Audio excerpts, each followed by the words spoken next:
আপনাকে বলা হয় যে এই মুহূর্তে আপনি আমাকে 10 লাখ টাকা দিন, ইল্লা মাশাআল্লাহ প্রায় সবাই বলবেন যে এটা কি সম্ভব আপনাকে 10 লাখ টাকা দেওয়া, বাস্তবতা। কিন্তু আপনি যদি মনে করেন যে এই মুহূর্তে আপনার জীবন বাঁচানোর জন্য আপনার 10 লাখ টাকা দরকার, জোগাড় করতে পারবেন না এমন একজন মানুষ হবে না এখানে। তার মানে টাকা আছে, আপনার প্রয়োজনীয়তা উপলব্ধি কতটুকু করছেন সেটা হচ্ছে কথা। আপনার প্রয়োজন আছে 1 লক্ষ টাকা, আপনি এনি হাউ ম্যানেজ করবেন। আপনার প্রয়োজন বিদেশ যাবেন 10 লক্ষ টাকা, এনি হাউ ম্যানেজ করবেন। মিডল ইস্টে যাবেন, টাকা লাগবে 25 লাখ টাকা, এনি হাউ আপনি ম্যানেজ করবেন। আপনি যদি উপলব্ধি করেন যে রাসূল পাকের মহব্বতের সাথে আপনার সম্পৃক্ত থাকা দরকার, আপনাকে বলতে হবে না আপনার টাকা এমনিতে সেখানে যাবে।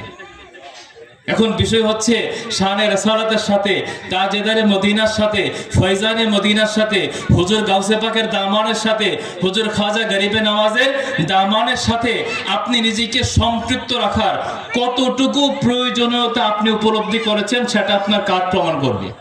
সুতরাং আমি কাউকে বলবো না মাদ্রাসায় টাকা দেন, কাউকে বলবো না মাদ্রাসায় ছাত্র দেন। আপনি যদি মনে করেন এই মাদ্রাসার সাথে, এই মদিনার সাথে, এই সম্পৃক্ততার সাথে আপনি নিজেকে সম্পৃক্ত রাখার প্রয়োজন আছে, আপনার অন্তর আপনাকে বলবে এখানে সাহায্য সহযোগিতা করে। এবং প্রত্যেকেই যার যার অবস্থান থেকে সহযোগিতা করবেন আশা করি। মাদ্রাসার জন্য না, আল্লাহ পাকের সন্তুষ্টি অর্জনের জন্য, রাসূল পাকের সন্তুষ্টি অর্জনের জন্য, আউলিয়া কেরামে নিসবতে থাকার জন্য।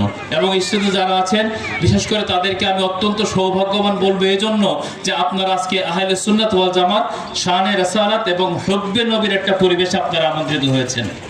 বর্তমানে আপনাদের মতো সম্মানিত এবং প্রতিষ্ঠিত ব্যক্তিদেরকে বিভিন্ন জায়গায় নিয়ে ব্যবহার করা হয় তাদের ব্যক্তিগত স্বার্থের জন্য, কিন্তু আজকে আপনারা নিঃসন্দেহে আপনাদেরকে পেয়ে পরিবেশ ধন্য, এই পরিবেশ পেয়ে আপনারাও ধন্য, প্রত্যেকে প্রত্যেকের জন্য ধন্য।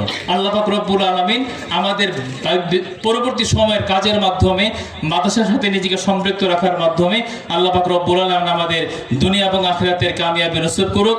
মাদ্রাসার উত্তরোত্তর সফলতা কামনা করছি।